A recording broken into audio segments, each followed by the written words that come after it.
Amityville, 112 Ocean Avenue, Long Island, New York.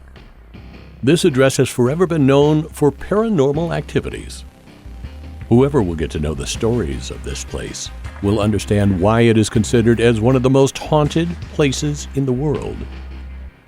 It is said that a lot of people have lost their lives in this house, and their bodies are still buried underneath. In 1977, a book by the name of The Amityville Horror was released. In fact, a lot of movies have also been made based on its horror stories.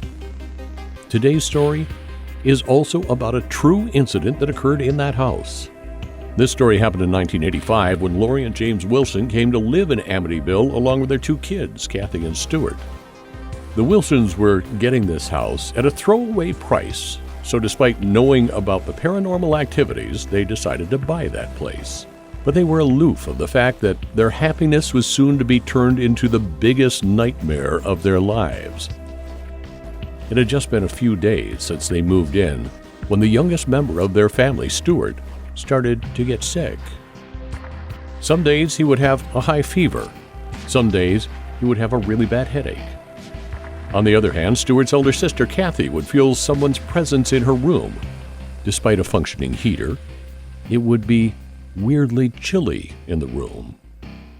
Stuart's mom, Lori, was always worried because of Stuart's deteriorating health, but when Kathy told her about her experiences in her room, Lori did not have a good feeling about it. Slowly, all the so-called rumored horror stories of Amityville started seeming real to her. One night when Lori was turning off all the lights in the house, she felt as if someone standing at a distance was laughing at her. When she looked closely, she saw that her husband, James, was staring at her weirdly and kept on laughing. Lori called him out many times, but James did not respond. All he did was laugh. He went into the basement laughing. Lori got really scared. She followed James to the basement, and when she reached there, she found James digging the floor of the basement. She couldn't understand what had gotten into him. She even went up to him and tried to stop him, but James wouldn't stop. When Lori was trying to manhandle him, the cross locket she was wearing broke and fell on James.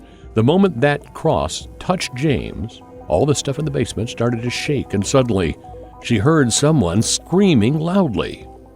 James's entire body was shivering, and he fell unconscious moments later.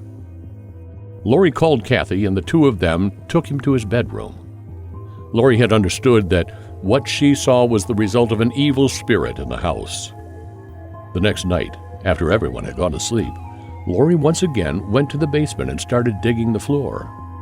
She found a big iron box underneath, which had a red lock on it. She looked for its key in the entire basement but couldn't find it. The same night, some horrific incidents happened in Kathy's room. Kathy's bed started to shake violently, and she woke up. The wardrobe's door opened on its own, and all the stuff inside fell out. Kathy screamed out of fear. Her attention was then grabbed by something inside of her wardrobe. There was a door. She went inside the door, and what she saw inside left her stunned. There was a room behind the door where some strange-looking people were sitting. Their hands were tied to the chains, and all of them looked really scared. It seemed as if they had been trapped in that room for centuries. Kathy feared for her life and ran back toward her room. But then, she heard Stuart crying from behind, and she stopped. She gathered some courage and went further inside past all the spirits. There she saw her father, James, had tied Stuart with a chain, and he was himself acting weirdly, as if he was in some kind of pain. Kathy somehow got her brother out of the chain and started running out with him. On the other hand, Lori had broken the lock of the box, and the moment that box opened, all the lights of the house went out. Adding to it, James started screaming loudly, his hands and legs inverted, and his eyes turned white.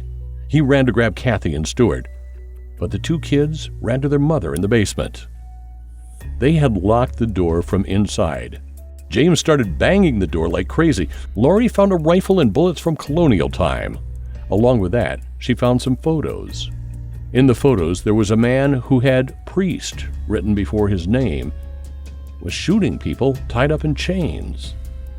Behind the photo, it was written that the priest hated Protestant Americans, so he brought them to Amityville, killed them, and buried the bodies there.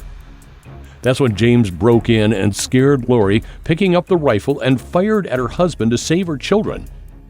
James died on the spot. Lori left Amityville along with her kids and went straight to the police station.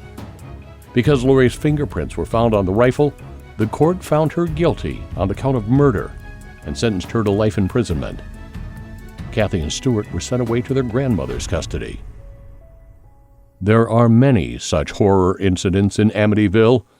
If you want to know more such stories, do let us know in the comments below, and make sure to subscribe to Bloody Monday.